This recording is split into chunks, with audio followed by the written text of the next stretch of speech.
Ayan, ang ganda-ganda mo na talaga anak. Manang-mana ka sa akin. Nanay, nagugutom na ako. Sakit ng tiyan ko. Pasensya ka na anak, wala tayong makain. Di pa kasi umuwi yung kapatid mo. Ganun po ba? Titiisin ko na lang yung gutom ko, nanay. Ayan anak, you're so pretty na talaga. Manang-mana ka talaga sa akin. Yaya, pakihawak nga tong bag ko. Sobrang bigat kasi. Sige po, ma'am. Teka, ma'am, saan po pala tayo pupunta? Di ba alam mo na kung saan tayo pupunta? Hahanapin natin yung nawawala kong anak. Tara na nga. Kamusta na kaya yung nanay ko at saka yung kapatid ko? Alam kong gutom na sila. Wala pa rin ako mandudukot na pera. Ay, sakto! May mayamang ali. Ma'am, sumakay na lang tayo ng taxi kasi ang init kasi. Sige, maghahanap tayo ng taxi.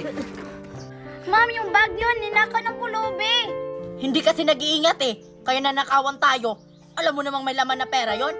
Habulin mo yung pulubi. Go, Yaya. Pag hindi mo yung nakukuha yung bag, masisanti ka talaga. Sige po, ma'am. Gagawin ko po ang lahat. Dapat lang, Yaya. Kung hindi mo makuha yung bag ko doon sa pulubi na yon, you're fired! Sana surtihin ako ngayon. Sana may lamang pera tong bag na ninakaw ko. Sakto, may pera.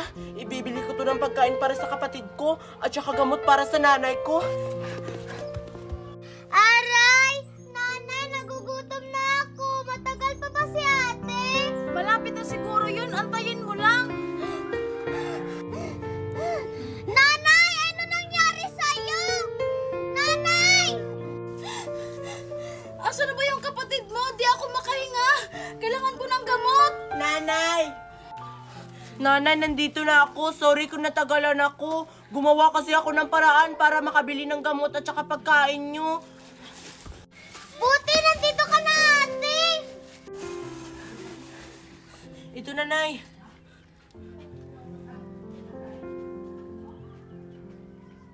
Buti nandito ka na anak. Kala ko hindi mo na ako maaabutan. Hindi ko naman po kayo pababayaan, inay. Gagawin ko po ang lahat para sa inyo. O, Mickey, ito na yung pagkain. Alam kong gutom ka na. Oo, ate! Gutom na ako. Kanina pa. Thank you! Nay, okay na ba yung pakiramdam nyo? Oo, gumaan na.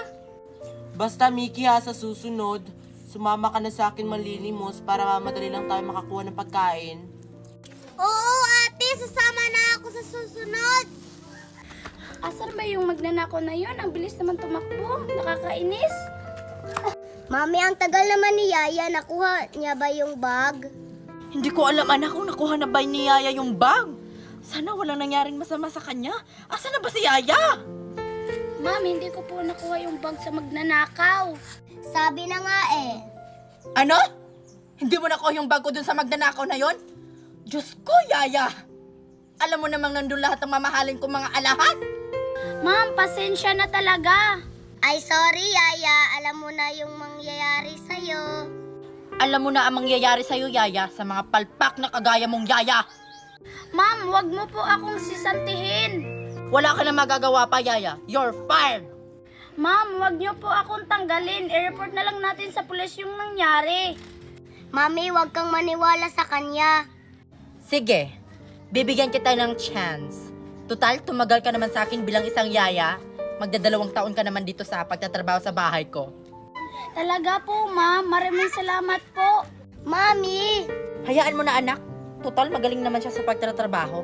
Basta i-report mo sa pulis ha, yung nangyari. Tara na, muwi na tayo. Tulog lang kayo dyan mga anak ha. Pasensya na kayo mga anak ha. Hindi ko kayo mabigyan ng magandang buhay. Pulubi lang kasi tayo. Janine? Mare, ikaw nang bahala sa anak ko ha. Alagaan mo siyang mabuti. Kailangan kong umalis para sa kinabukasan niya. Kung bahala sa anak mo, Mari, aalagaan ko to ng mabuti. Ipangako mo yan sa akin, Mare ha. Paalam aking anak. Estela, ikaw na ba yan? Janine? Ikaw na ba yan? Anong nangyari sa'yo? Mahabang kwento, Mare. Nandito na lang kami sa lansangan, palaboy-laboy. Iniwan na kasi kami ng asawa ko. Ganun ba, Mare? Kawawa ka naman. Oh my God, nilapitan ni Mami yung mga pulubi. Yak, mga hampas lupa. Uy, Mare, bakit nandito kayo sa lansangan nakatira? Kawawa naman yung mga anak mo. Naku, Mare, wala na kasi kami matirahan. O Mare, konting pera. Sana makatulong to sa inyo. Teka, Mare, nasa na pala yung anak ko? Yung anak mo, Mare? Mare, asan na yung anak ko? Di ba iniwan ko sa'yo? Nanay, ano nangyari dito? Nanay, sino siya? Mga anak, si Stella, matalik kong kaibigan noon. Hello po. Asan yung anak ko dito, Mare? Ito na ba yung anak ko, Mare? Ito na pala yung anak mo, Mare, si Mickey. Anak? Ikaw na ba yan? Ay, tagal kitang hinanap. Teka lang, Mare. Bakit nandyan yung bag ko? Anong bag na sinasabi mo, Mare? Ito ba ate, na sinasabi mong bag? Oo, akin yung bag na yan. Hinabol to ng yaya ko. Bakit nandito to? Yaya! Yaya, tinawag ka ni Mami. Bakit po, Ma'am? Diba, this is my bag? Opo, Ma'am, yan po yung bag nyo. Tika, yan po yung pulubi na nagnakaw ng bag mo. Mare, hindi totoo yan. Hindi magnanakaw yung anak ko. Oh, anong tingin mo dito, Mare? Bakit nandito yung bag ko? Ate, ninakaw mo yung bag. Anak, totoo ba yun? Ninakaw mo yung bag. Opo, Nay. Ginawa ko po yun para makabili ng gamot nyo at saka ng mga pagkain natin. Hindi po ako masamang tao. Masama pa rin yung ginawa mo. Pasensya ka na, Mare. Hindi na talaga yun mauulit. Ano ka ba, Mare? Okay lang. At least, nandito na yung bag ko. Pasensya ka na talaga po, ate. Ano, Mare? Kukunin mo na ba yung anak mo? Oo, Mare. Kukunin ko na yung anak ko. Kapag nandun na siya sa bahay, mabibigyan ko na siya ng magandang buhay. Nanay, wag niyo po ako ibigay. Hindi ako sasama. Sumama ka na lang dun, Mickey. Mas maganda yung buhay mo dun kaysa dito. Yan yung ikabubuti mo, anak. Kaya sumama ka na sa kanya. Yan ang totoo mong nanay. Ayoko, ayoko. Mare, kunin mo na siya. Talaga, Mare? Bibigay mo na sa akin yung anak ko. Tara na, anak. Tara na. Mickey, wag mo akong kalimutan, ha? Oh my God, bakit dinala ni Mami yung pulubi? Ew. Ano ba yan? Wala namang ginawa si Ma'am para ipakulong yung pulubi na yun, che? Anak, ngayong nakita na kita, bibigyan kita ng magandang kinabukasan para sa'yo. Talaga po. Paano na po si nanay at kapatid ko? Hayaan mo na sila. Hindi mo naman sila totoo na pamilya. Andito ka na. Ikaw yung anak kong nawawala. Pero sila po yung napalaki sa akin. Wala akong pakialam, anak, kung silang nag-alaga sa'yo.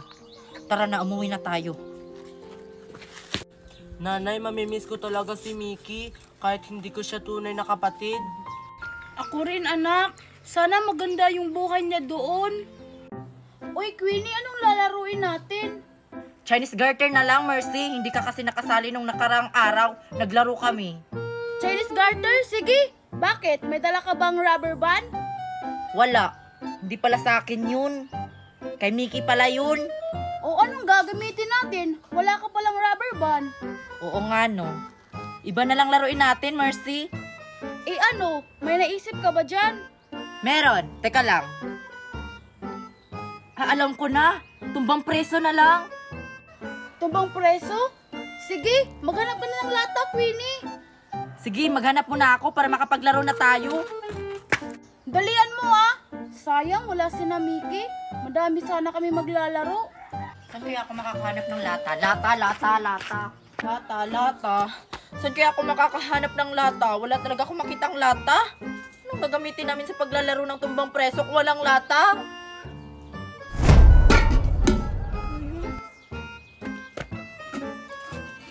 Sakto, lata, hulog ng langit. Kaso, ang laki. Yung ginagamit kasi sa tumbang preso, maliit lang.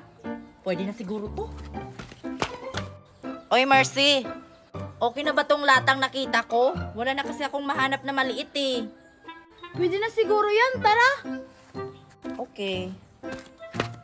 O ilagay mo doon, tapos lagyan mo ng bilog, Queenie. Dito ba, Mercy? Dito lalagyan ng bilog? Oo nga, dyan. Sige.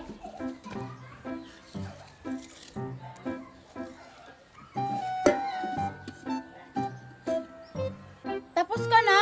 Sige, magsimula na tayo. Ha? Ako yung taya, Mercy? Ikaw na lang, total nandyan ka na. Hindi ako papayag, Mercy, na ako yung taya. Mag-jack and point na lang tayo. Sige na nga, dali.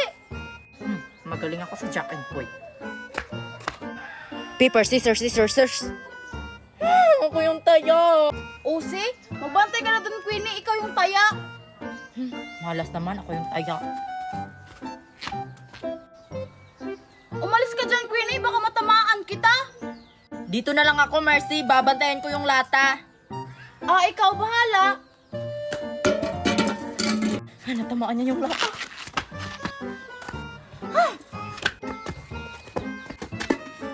Kung naabutan si Mercy. Di ka makakabawi sa akin, Queenie. Magaling kasi ako sa tumbang preso. Hindi ka pa sure. Tingnan ko lang kung saan aabot ang latang to.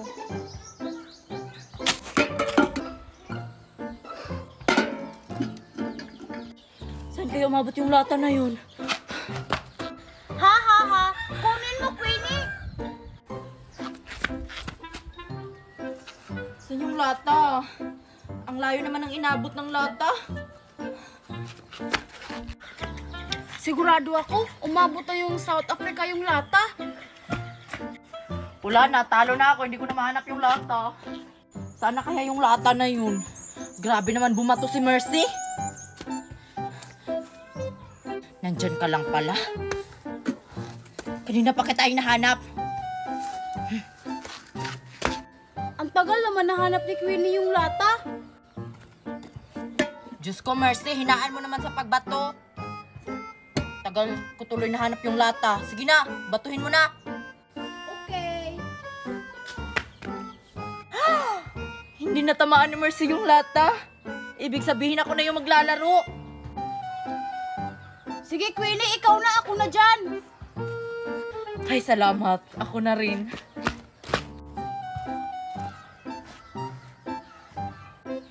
Makakaganti na rin ako sa'yo, Mercy.